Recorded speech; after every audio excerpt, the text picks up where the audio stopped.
ఇది ఒక వైరస్ ద్వారా వచ్చింది.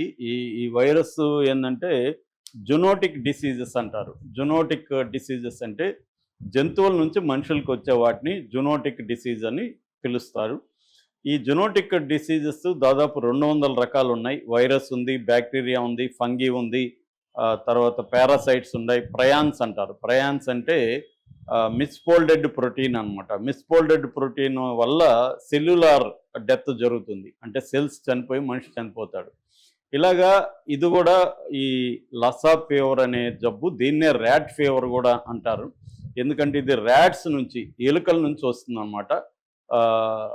ఈ మాస్ట్రోమిస్ అనే ఎలుకలు ఉన్నాయి. ఆ మాస్ట్రోమిస్ ఎలుకల నుంచి మనుషులకి ఇది వ్యాపిస్తుంది. ఇది జనరల్గా ఎవ్రీ ఇయర్ కూడా ఆఫ్రికాలో, ముఖ్యంగా వెస్ట్ ఆఫ్రికాలో దాదాపు 1,00,000 నుంచి 3,00,000 మందికి ప్రతి సంవత్సరం వస్తుంది.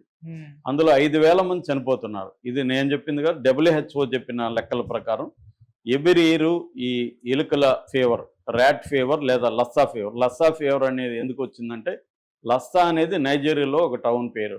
ఆ లస్సాలో ఇది ఫస్ట్ కనిపెట్టారు కాబట్టి అక్కడ నుంచి లస్సా ఫీవర్ అని కూడా దీనికి పేరు వచ్చింది. ఇది 1969లోనే నైజీరియాలో లస్సాలో ఫస్ట్ టైము బయటకు వచ్చిన ఇదన్నమాట. ఇది WHO ఏం చెప్తుందంటే ఇది చాలా దేశాల్లో ఉంది. మాలీలో ఉంది, సియరా లియోన్లో ఉంది, టోగోలో ఉంది, బెనిన్లో ఉంది, ఘనా, గినియా, లైబీరియా, ఇలాగా ఇవన్నీ కూడా వెస్ట్ ఆఫ్రికన్ కంట్రీస్లో ఉంది. ఇప్పుడు ఎందుకు భయపడుతుంది అంటే, ఆఫ్రికాలో అనేక జబ్బులున్నా ప్రపంచం పట్టించుకోదు. కానీ అది యూరప్కో, ఇండియాకో లేదా చైనాలో ఉంటే మాత్రమే భయపడతాం. ఆఫ్రికాలో ఉంటే అది ఆఫ్రికా చాలా హెల్త్ కేర్ పరంగా చాలా వెనుకబడి ఉంటుంది కాబట్టి అది పెద్ద ఇది కాదు. కానీ అవి ఒక్కొక్కసారి మనకు కూడా వేరే వాళ్ళకు కూడా, ఇప్పుడు ఎబోలా లాంటివి కేరళ లాంటి రాష్ట్రాలకు కూడా వ్యాపించింది చూసాం మనం. ఇంకా ఎయిడ్స్ కూడా ఆఫ్రికా నుంచి వచ్చింది ప్రధానంగా. అలాగా ఇప్పుడు ఈ వ్యాధి లండన్లో వచ్చింది. అందుకని నైజీరియా నుంచి ఒక అతను ఆల్రెడీ ఈ వ్యాధి ఉన్న అతను లండన్కి వచ్చాడు. ఇప్పుడు లండన్లో చాలామందికి ఇది వ్యాపించిందని చెప్తున్నారు. ఎవరెవరికి వచ్చిందనేది వెతికే పనిలో లండన్కి సంబంధించిన UKHSA అంటారు, అంటే United Kingdom health security agency. ఈ ఏజెన్సీ ఇప్పుడు వెతుకుతుంది. వెతికి వాళ్ళని పట్టుకొచ్చి వాళ్ళకి ట్రీట్మెంట్ ఇవ్వాలి. గ్యాస్ట్రో ఇంటెస్టైనల్ ట్రాక్ట్ అంటారు. ఆ ట్రాక్ట్లో నుంచి కూడా బ్లడ్ వస్తుంది. అందుకనే ఇది అక్యూట్ వైరల్ హెమరేజ్ ఇల్నెస్ అని కూడా అంటారనమాట. హెమరేజ్ అంటే బ్లడ్ కారడం. దాని తర్వాత వాంతులు వస్తాయి, మూర్ఛ వస్తుంది, కోమాలకు కూడా వెళ్ళిపోయే అవకాశం ఉంది, ముఖం వాపు వస్తుంది, ఛాతీ, వీపు, కడుపు ఇవన్నీ నొప్పులు వస్తాయి. ఒక్కోసారి ఏమవుతుందంటే ఈ వ్యాధి వచ్చి తగ్గిన వాళ్ళకి కూడా దాదాపు 30% చెవుడు వచ్చేస్తుంది, చెవుడు వినబడం అనమాట. అటువంటి సివియర్ ఇది. అయితే దీంట్లో డెత్ రేట్, మోర్టాలిటీ రేట్ అంటారు. ఈ మోర్టాలిటీ రేట్ అనేది మామూలుగా ఈ జబ్బు సోకిన వాళ్ళకి 1% ఉందనేది WHO చెప్తుంది. అయితే ఇందులో సివియర్ కేసులు హాస్పిటల్లో చేరిన వాళ్ళకి మాత్రం 15 to 20% మోర్టాలిటీ రేట్ అనేది ఉంది.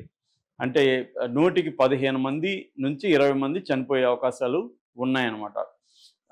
రెండవది దీనికి ట్రీట్మెంట్ ఏంటి? ట్రీట్మెంట్ అనేది దీనికి ఏమి మందు, స్పెసిఫిక్ మందు లేదు, టీకాలు, వ్యాక్సిన్లు లేవు. వ్యాక్సిన్లు డెవలప్మెంట్ జరుగుతున్నాయి కానీ ఇంకా కొలిక్ అయితే రాలేదు, వ్యాక్సిన్లు అయితే లేవు. దీనికి సంబంధించింది ఏంటంటే యాంటీవైరల్ రిబావిరిన్ అనే ఒక మందు ఇస్తున్నారు, ఇంజక్షను. రిబావిరిన్ది ఫస్ట్ 6 రోజులు ఇస్తారనమాట. ఇది సోకగానే. దాని తర్వాత సపోర్టివ్ కేర్ అంటే పెయిన్ మేనేజ్మెంటు, ఆక్సిజన్ పెట్టడం, ఇట్లా అంటే సిమ్టోమాటిక్ ట్రీట్మెంట్ అని మన సిమ్టమ్స్ని బట్టి సపోర్టివ్ కేర్ అనేది ఉంటుంది. అట్లాగే మానిటరింగ్, పేషెంట్ని మానిటర్ చేస్తుంటారు. అతనికి ఎక్కువ లిక్విడ్స్ ఇవ్వడం, బలహీనంగా ఉంటే లిక్విడ్స్ని పెంచడం, ఇలాంటివి మానిటరింగ్ జరుగుతుంది. అయితే ఇది రాకుండా ఉండాలంటే ఏం చేయాలి అనుకున్నప్పుడు, మామూలు ఏ వైరస్లకైనా మనం మనుషులు ఏ జాగ్రత్తలు తీసుకోవాలి. ఇది కూడా అంటే రోడెంట్ కంట్రోల్ అంటారు. రోడెంట్ కంట్రోల్ అంటే ఇట్లాంటి ఎలుకలు ఉన్న ప్రాంతాల్లో మనం జాగ్రత్తగా ఉండాలి. అందుకని నిన్న కూడా ఒక 2-3 హోటల్ గురించి న్యూస్ వచ్చింది. ఆ హోటల్లో ఎలుకలు విపరీతంగా ఉన్నాయని. అట్లా మన హోటల్ ఫుడ్ తినేటప్పుడు కొంత జాగ్రత్తగా ఉండాలి. ఆ హోటల్లో ఏమన్నా అన్‌హైజీనిక్‌గా ఉంటే బయట ఫుడ్ తినడం తగ్గించాలి. మన ఇళ్లల్లో ఎలుకలు గాని